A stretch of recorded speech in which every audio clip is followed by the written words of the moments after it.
Então, seguindo a segunda parte da nossa aula sobre musculação, hoje eu vou falar um pouquinho sobre a musculação alinhada no overtraining, tá? Então vamos lá.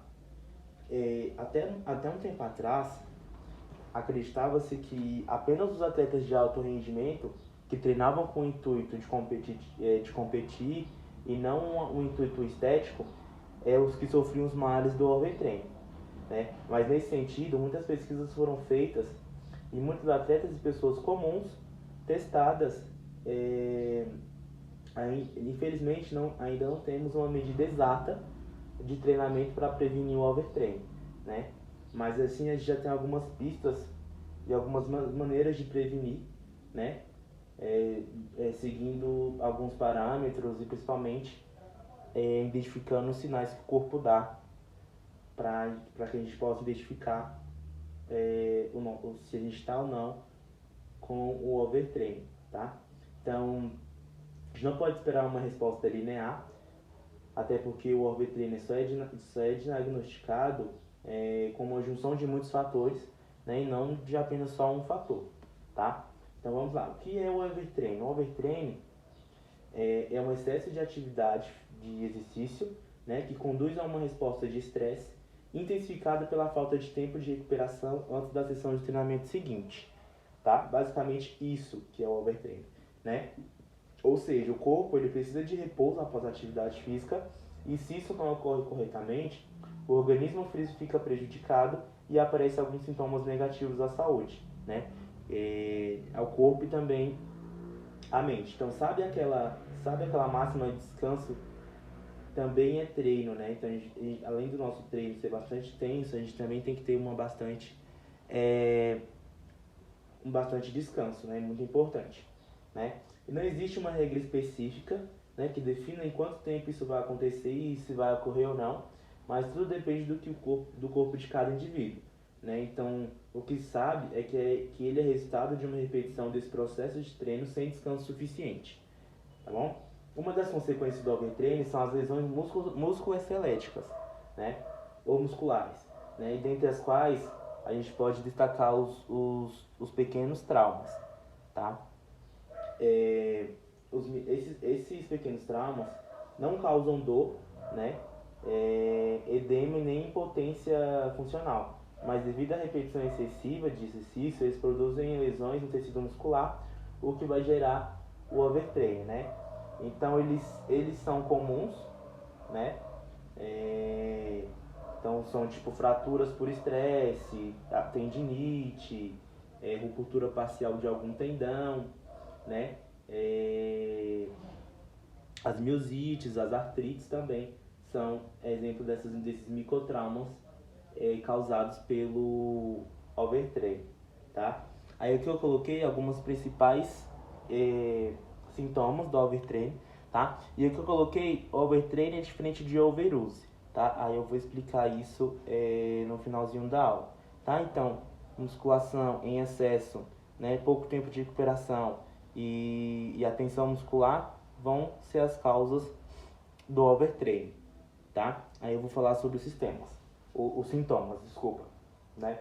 Então, os sintomas são a perda considerável do rendimento, falta de energia ao iniciar o treino, músculo muito dolorido devido ao treinamento anterior, né? Insônia, dificuldade de ter uma boa noite de descanso, tem dores de cabeça, perda de apetite, né? O cansaço extremo, né? São importantes.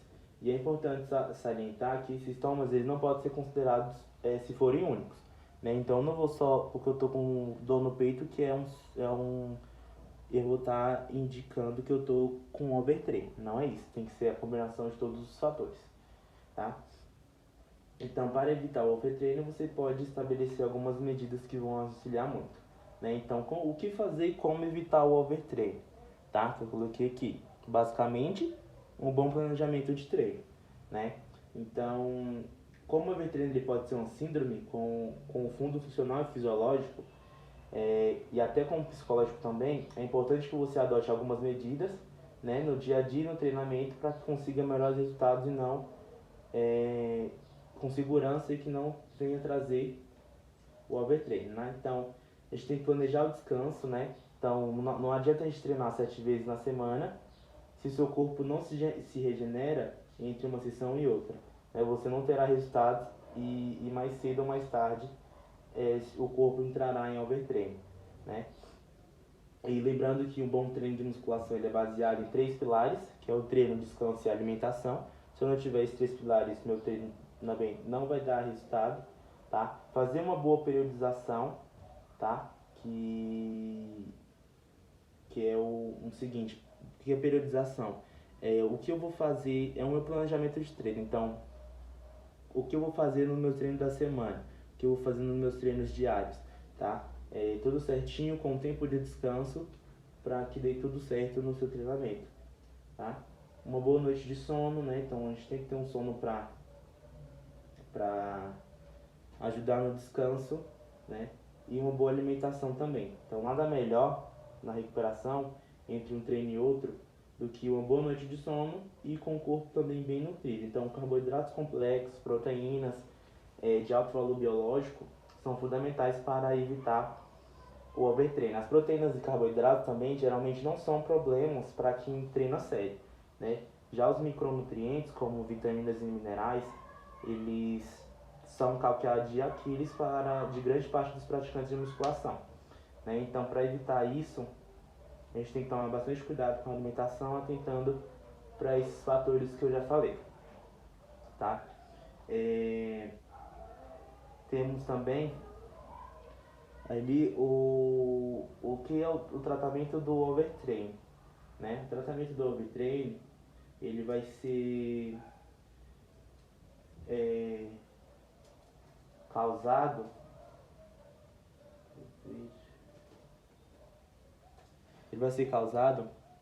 pelos seguintes fatores, tá? O mais recomendado é sempre evitar que o overtraining ocorra para não ter que tratar, né?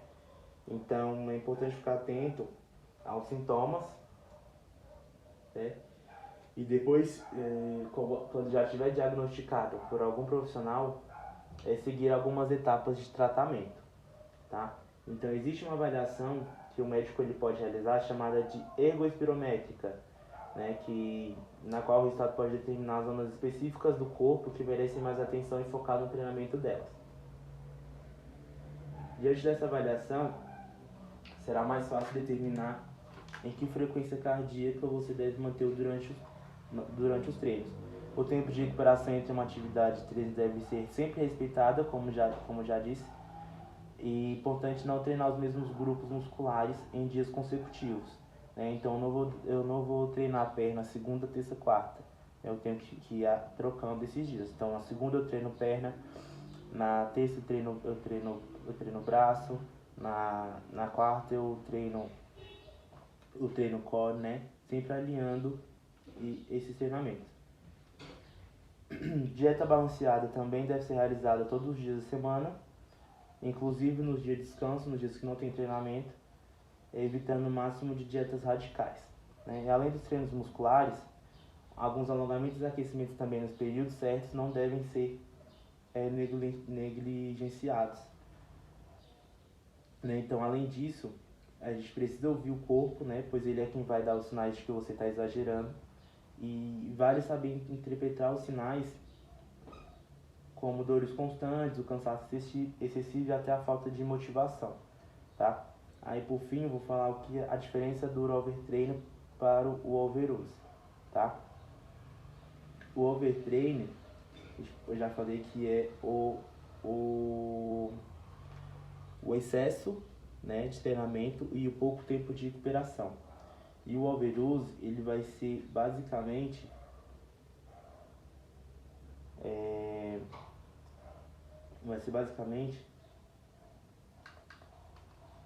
o seguinte: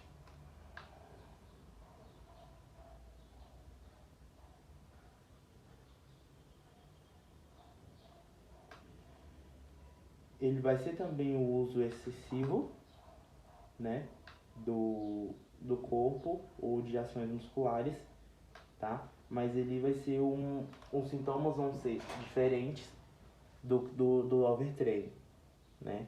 mas os dois são causas bastante alinhadas ao excesso de musculação e de exercício físico. Beleza? Na próxima aula eu vou falar um pouquinho sobre o sistema muscular, já alinhando nessa aula sobre musculação. Beleza?